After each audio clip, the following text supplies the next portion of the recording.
വചനമൊഴി December 24. വചനഭാഗം ഗലാത്തി 4:1-7, യോഹന്നാന്റെ സുവിശേഷം 1:6-13.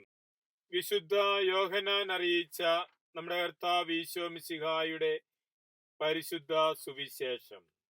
ദൈവമയച്ച ഒരു മനുഷ്യനുണ്ടായിരുന്നു. അവന്റെ പേര് യോഹന്നാൻ. അവൻ സാക്ഷ്യത്തിനായി വന്നു, പ്രകാശത്തിന് സാക്ഷ്യം നൽകാൻ, അവൻ വഴി എല്ലാവരും വിശ്വസിക്കാൻ. അവൻ പ്രകാശമായിരുന്നില്ല, പ്രകാശത്തിന് സാക്ഷ്യം നൽകാൻ വന്നവനാണ്. എല്ലാ മനുഷ്യരെയും പ്രകാശിപ്പിക്കുന്ന യഥാർത്ഥ വെളിച്ചം ലോകത്തിലേക്ക് വരുന്നുണ്ടായിരുന്നു.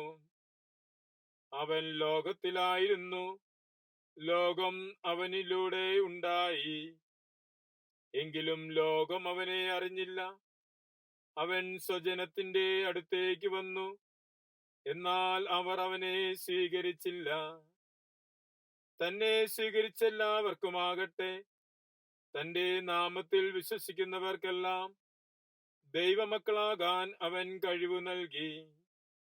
അവർ ജനിച്ചത് രക്തത്തിൽ നിന്നോ ശാരീരികാഭിലാഷത്തിൽ നിന്നോ പുരുഷന്റെ ഇച്ഛയിൽ നിന്നോ അല്ല, പ്രത്യുത ദൈവത്തിൽ നിന്നത്രേ. ഈശോയിൽ സ്നേഹമുള്ളവരെ, സ്നാപക യോഹന്നാനെ കുറിച്ചും അവൻ നൽകിയ സാക്ഷ്യത്തെക്കുറിച്ചും യോഹന്നാൻ ശ്ലീഹായുടെ സുവിശേഷത്തിന്റെ മുഖഭാഗത്ത് പറഞ്ഞിട്ടുള്ള വചനങ്ങളാണ് നാം ശ്രവിച്ചത്.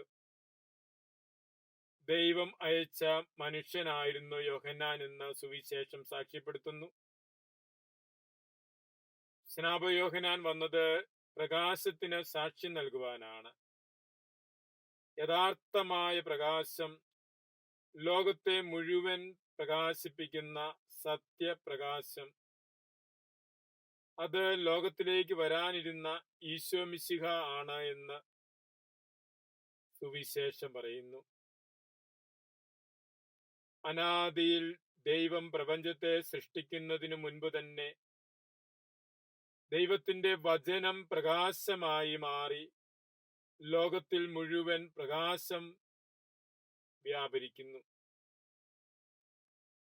ദൈവത്തിന്റെ വചനം അനാദിയിൽ ദൈവം പ്രപഞ്ചത്തെ സൃഷ്ടിക്കുന്നതിനു മുൻപ് തന്നെ ദൈവത്തിൽ നിന്നും പുറപ്പെട്ട വചനം പ്രകാശമായി മാറി സമസ്ത വസ്തുക്കൾക്കും പ്രകാശമായി അവിടുന്ന് വ്യാപരിക്കുന്നു. ലോകത്തെ സത്യദൈവത്തിലേക്ക് നയിക്കുന്ന പ്രകാശമാണ് ഈശോ മിശിഹ. ഈശോ മിശിഹായിലൂടെ വെളിവാക്കപ്പെട്ട സത്യദൈവത്തെ അറിയുക, ആ സത്യദൈവത്തിന് ആരാധനയും സ്തുതിയും പുകഴ്ചയും അർപ്പിക്കുക, ആ സത്യദൈവത്തിന്റെ പക്കൽ നിത്യവുമായിരിക്കുക, അതാണ് മനുഷ്യന്റെ ജീവിത ലക്ഷ്യം.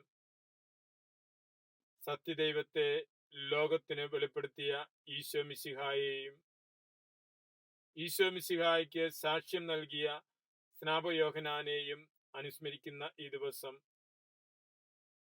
ദൈവിക വെളിപാടുകളോട് വിശ്വസ്തത പുലർത്തി വിശുദ്ധിയിൽ ജീവിക്കുവാനായിട്ട്, അതിന് മിശിഹായുടെ സാന്നിധ്യം അനുഭവിക്കുന്ന പരിശുദ്ധ കുർബാനയിലൂടെ ഈശോയെ അനുഭവിക്കുവാനും, ഈശോ നമ്മുടെ ഹൃദയത്തിൽ പിറക്കുന്നത് പരിശുദ്ധ കുർബാന സ്വീകരിക്കുന്നതിലൂടെയാണ് എന്ന ബോധ്യത്തിൽ ആഴപ്പെടുന്നതിനും, ഈശോയുടെ വചനം പ്രവൃത്തിപഥത്തിൽ കൊണ്ടുവന്ന് ലോകത്തിന് ഈശോയെ നൽകുവാനുമുള്ള കൃപ നമുക്ക് പ്രാർത്ഥിക്കാം.